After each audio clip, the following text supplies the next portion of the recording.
அதிகாரம் 2.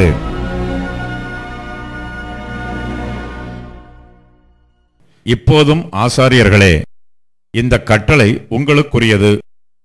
நீங்கள் கேளாமலும் என் நாமத்துக்கு மகிமையை செலுத்தும்படி இதை சிந்தியாமலும் இருந்தால், நான் உங்களுக்குள்ளே சாபத்தை அனுப்பி உங்கள் ஆசீர்வாதங்களையும் சாபமாக்குவேன். ஆம், நீங்கள் அதை சிந்தியாமற் போனதினால் அவைகளை சபித்தேன் என்று சேனைகளின் கர்த்தர் சொல்லுகிறார். இதோ, நான் உங்களுடைய பயிரை கெடுத்து உங்கள் பண்டிகைகளின் சாணியையே உங்கள் முகங்களில் இறைப்பேன். அதனோடு கூட நீங்களும் தள்ளுபடியாவீர்கள்.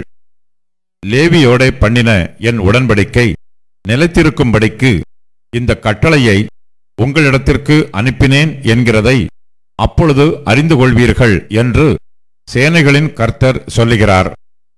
அவனோடே பண்ணின என் உடன்படிக்கை ஜீவனும் சமாதானமுமாக இருந்தது. அவன் எனக்கு பயப்படும் பயத்தோடே இருக்க வேண்டும் என்று இவைகளை அவனுக்கு கட்டளையிட்டேன். அப்படியே அவன் என் நாமத்துக்கு பயந்தும் இருந்தான். சத்திய வேதம் அவன் வாயில் இருந்தது. அவனுடைய உதடுகளில் அநியாயம் காணப்படவில்லை. அவன் என்னோடே சமாதானமும் யதார்த்தமுமாய் சஞ்சரித்து அநேகரை அக்கிரமத்தினின்று திருப்பினான். ஆசாரியனுடைய உதடுகள் அறிவை காக்க வேண்டும்.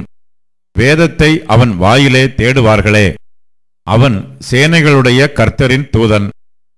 நீங்களோ வழியை விட்டு விலகி அநேகரை வேதத்தை குறித்து இடறப் பண்ணினீர்கள். லேவியின் உடன்படிக்கையை கெடுத்துப் போட்டீர்கள் என்று சேனைகளின் கர்த்தர் சொல்லுகிறார். நீங்கள் என் வழிகளை கைக்கொள்ளாமல் வேதத்தை குறித்து பட்சபாதம் பண்ணினபடியினால் நானும் உங்களை எல்லா ஜனத்துக்கு முன்பாகவும் அற்பரும் நீசரும் ஆக்கினேன். நம்மெல்லாருக்கும் ஒரே பிதா இல்லையோ? ஒரே தேவன் நம்மை சிருஷ்டித்ததில்லையோ? நாம் நம்முடைய பிதாக்களின் உடன்படிக்கையை பரிசுத்த குலைச்சலாக்கி அவனவன் தன் தன் சகோதரனுக்கு துரோகம் பண்ணுவானேன்? யூதா ஜனங்கள் துரோகம் பண்ணினார்கள். இஸ்ரவேலிலும் எருசலேமிலும் அருவருப்பான காரியம் செய்யப்பட்டது. கர்த்தர் சிநேகிக்கிற பரிசுத்தத்தை யூதா ஜனங்கள் பரிசுத்த குலைச்சலாக்கி அந்நிய தேவதையின் குமாரத்திகளை விவாகம் பண்ணினார்கள். இப்படிச் செய்கிறவன் எவனோ அவன் காவல் காக்கிறவனாயினும் உத்தரவு கொடுக்கிறவனாயினும் சேனைகளின் கர்த்தருக்கு காணிக்கை செலுத்துகிறவனாயினும் அவனை யாக்கோபின் கூடாரங்களில் இராதபடிக்கு கர்த்தர் சங்கரிப்பார். நீங்கள் இரண்டாம் தரமும் இதைச் செய்து கர்த்தருடைய பீடத்தை கண்ணீரினாலும் அழுகையினாலும் பெருமூச்சினாலும் நிரப்புகிறீர்கள். ஆகையால் அவர் இனி காணிக்கையை மதியார்.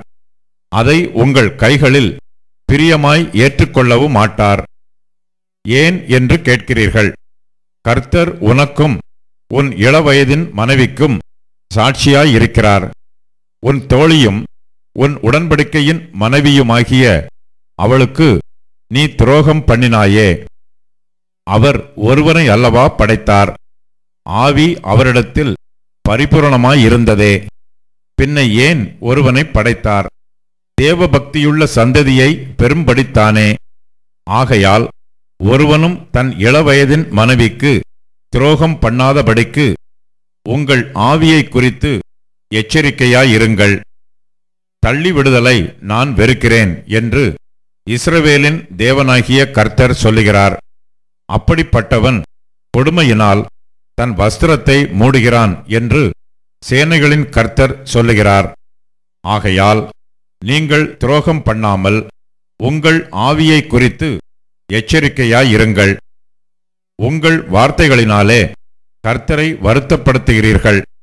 ஆனாலும் எதினாலே அவரை வருத்தப்படுத்துகிறோம் என்கிறீர்கள்.